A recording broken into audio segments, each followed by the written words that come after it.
This is a story of murder, betrayal, and a family completely torn apart.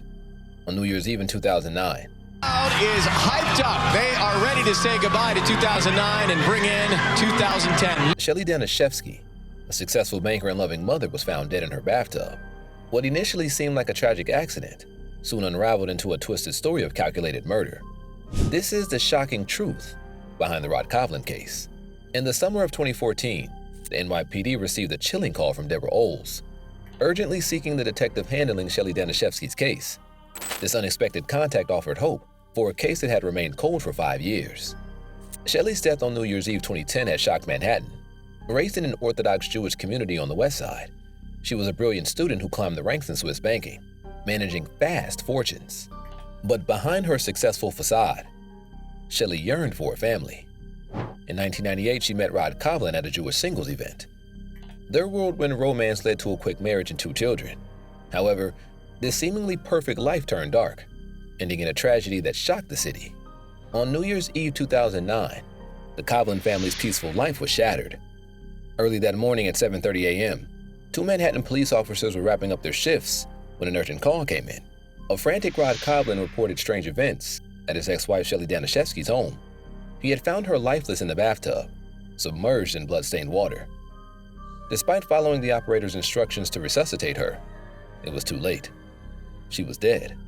The police arrived swiftly, cordoning off the scene. The luxurious Upper West Side residence, steps away from the city park, was now a crime scene. Inside, they found children's toys scattered, and Shele's body wrapped in a blanket by Rod. The bathroom was soaked with blood and a wound on Shele's head. An open cabinet door with a torn hinge suggested she might have slipped and tried to grab it. Forensic experts found no sign of a break in her struggle, leaning toward the belief that Shele's death was a tragic accident. NYPD Detective Carl Darmel said she had bruises on her lip. She appeared to have some scratch marks and bruising on her right hand. But the truth was more complex than it seemed. The detective questioned Shele and Rod's 9-year-old daughter, who had discovered her mother's body. She explained that she and her brother had been sleeping in their mother's bed. Waking up in the middle of the night and noticing her mother's absence, she found Shele lifeless in the bathroom. Frightened, she called her father, who lived in the same building. Rod arrived quickly, pulled Shele from the water, and called emergency services. Their stories matched, supporting the accidental death theory. An autopsy was scheduled, but it never happened. The medical examiner learned it had been canceled after a rabbi from Shele's synagogue intervened. An organization responsible for Orthodox Jewish burials requested access to perform religious rites. The police granted permission, and all evidence was destroyed during the cleaning. The rabbi pressured Shele's grieving family, who agreed to forego the autopsy. Within 24 hours, Shele was buried, with hundreds attending the funeral.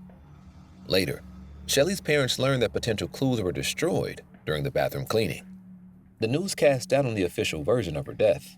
A fall in the bathtub seemed unlikely to cause her death. Troubled by these doubts, they hired a private detective to investigate further.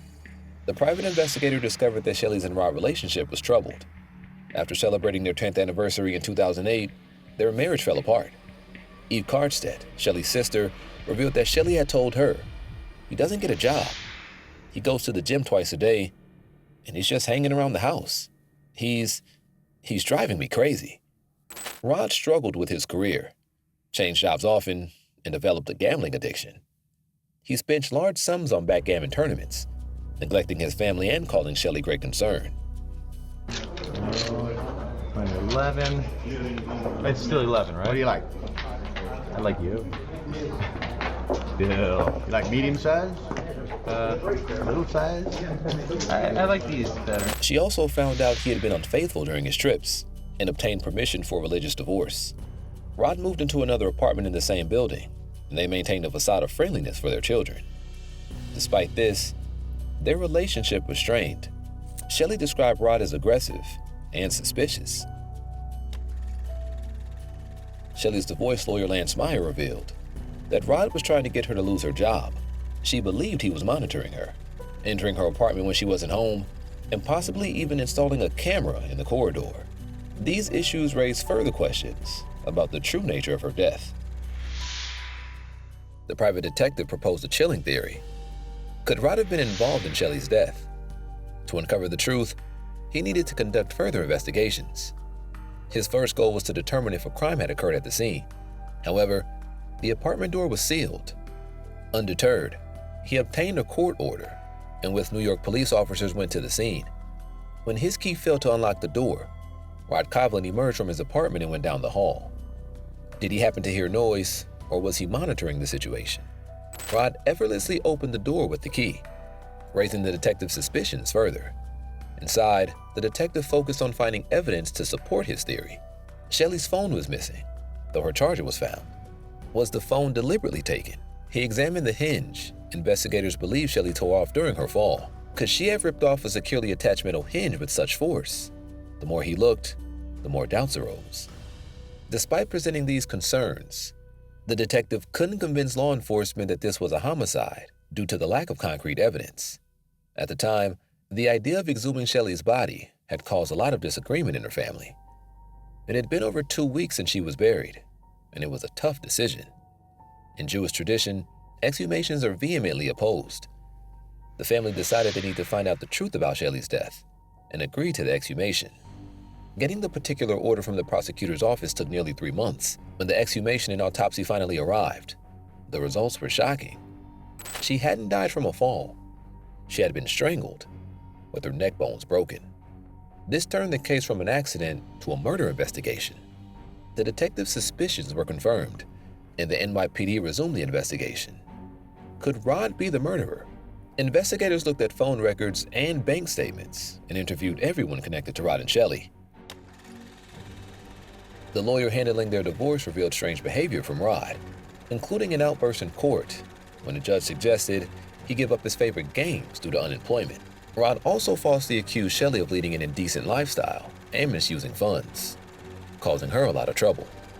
The most shocking revelation came from their son, who said Rod had coached him to say bad things about his mother. The investigation led to Rod being banned from being alone with his children, even after Shele's death. The police also interviewed a former nanny who had cared for Rod's children before he dismissed her. She revealed that on December 30th, Shele had an expensive keratin hair treatment that required avoiding moisture and heat for several days. Why would Shele risk ruining her hair by taking a bath? Investigators began to suspect she hadn't taken a bath the day she died. Reviewing the building surveillance footage, detectives noticed Rod's odd behavior. At 4 a.m. on the day of Shele's death, he left his apartment and returned shortly after, offering the night watchman chocolate bars. Despite 2 divorce hearings, Shele and Rod were still married, meaning Rod stood to inherit over $5 million. Shele had planned to change her will to exclude him. Could this be Rod's motive for murder? Investigators believe Rod was monitoring Shele and knew about her plans. Surveillance footage showed Shele on the phone the night before her death, but the phone was never found. They decided to search the crime scene again. When the investigators returned to the apartment, they were shocked. Shele's mobile phone was calmly sitting on the bedside table, plugged into the charger.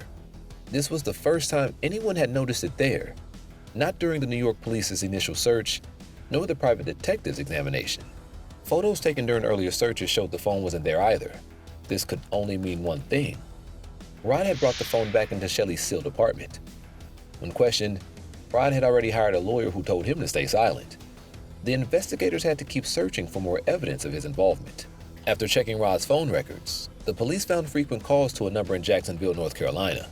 This number belonged to Deborah Oles, a married woman with 3 children who was 14 years older than Rod. They had met at a backgammon competition 5 months before Shele's murder and had an intense affair. They would meet at tournaments or play online together. Seeing a potential lead, the investigators called Deborah to ask some questions. To their surprise, she said her lawyer had advised her not to speak to them.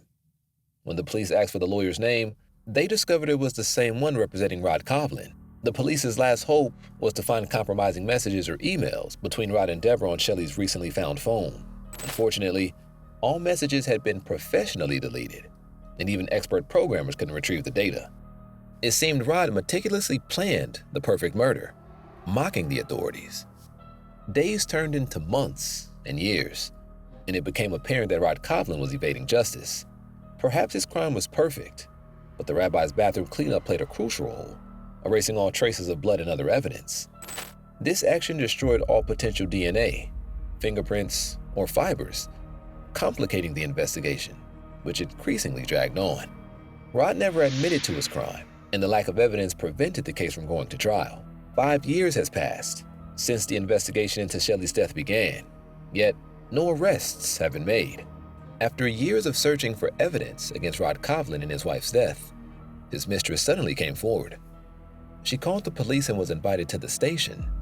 Deborah Oles, who had broken up with Rod a few months earlier, shared shocking details with the investigators over the next 3 days. Deborah revealed Rod's plans regarding custody of his children. Since he was still a suspect in his wife's death and had no custody rights, he couldn't access her money. Rod was willing to do anything to get Shele's millions and had devised a vile plan. He wanted to convince his 15-year-old daughter to fake an assault and accuse his father of the crime.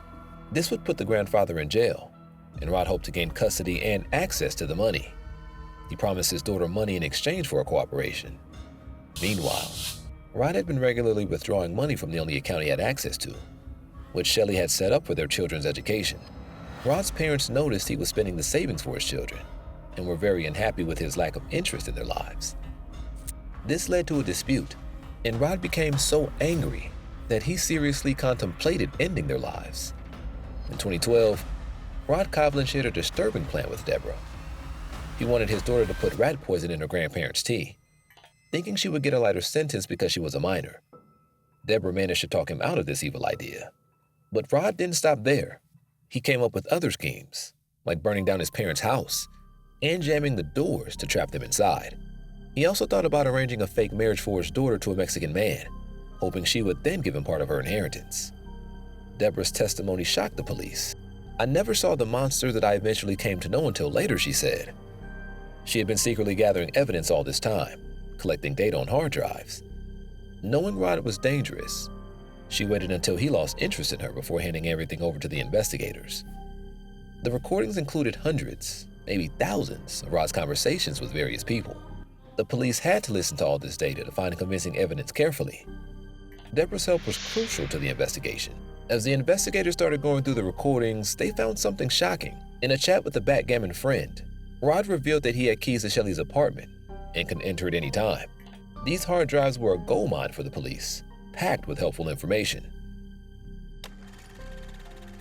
They discovered that Rod was plotting against his daughter, trying to frame her for her mother's death. He even wrote an email from her account, seemingly claiming responsibility for Danishefsky's death.